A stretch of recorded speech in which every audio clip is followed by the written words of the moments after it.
आप सुन रहे हैं एजी एंटरटेनमेंट की धमाकेदार प्रस्तुति।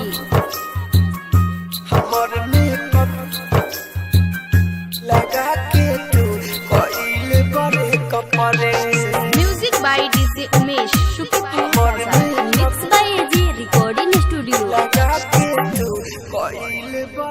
हमर मेकअप लगा के तू कोइले बड़े कपड़े, हमर मेकअप लगा के तू कोइले बड़े कपड़े।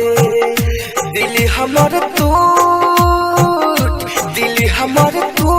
गइल बा करवनी हचे कपड़े।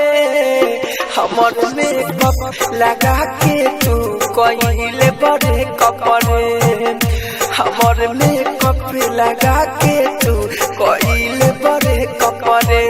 आप सुन रहे हैं एजी एंटरटेनमेंट की धमाकेदार प्रस्तुति। हमर मेकअप लगा के तू कोइले बड़े कपड़े। म्यूजिक बाय डीजे उमेश शुक्रिया, mix by AG recording studio. लगा के तू कोइले बड़े कपड़े। दिल हमर दुखा के बोला ना काफी पालू, नेहिया के सागर में हमके डुबालू, नेहिया के सागर में हमके डुबालू। दिल हमर दुखा के बोला ना काफी पालू, नेहिया के सागर में हमके डुबालू। कि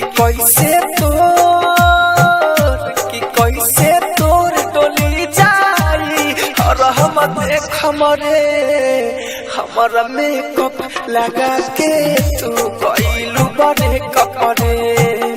हमारे मेकअप लगा के तू कोइले बड़े कपड़े, कोइले बड़े कपड़े। आप सुन रहे हैं एजी एंटरटेनमेंट की धमाकेदार प्रस्तुति। हमर मेकअप लगा के तू कोइले बड़े कपड़े। म्यूजिक बाय डीजे उमेश शुक्रिया, mix by AG recording studio. लगा के तू कोइले बड़े कपड़े।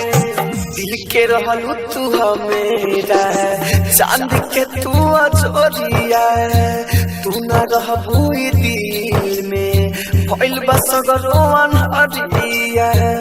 न रहबू दिल में भइल बा सगरो अनहरिया।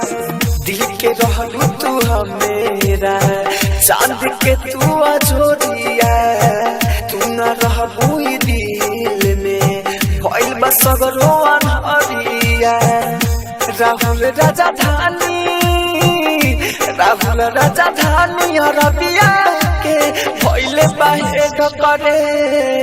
हमारा मेकअप लगा के तू कोइले बड़े कपड़े, हमारे मेकअप लगा के तू कोइले बड़े कपड़े, कोइले बड़े कपड़े। एजी रिकॉर्डिंग स्टूडियो रोशनपुर सपहा।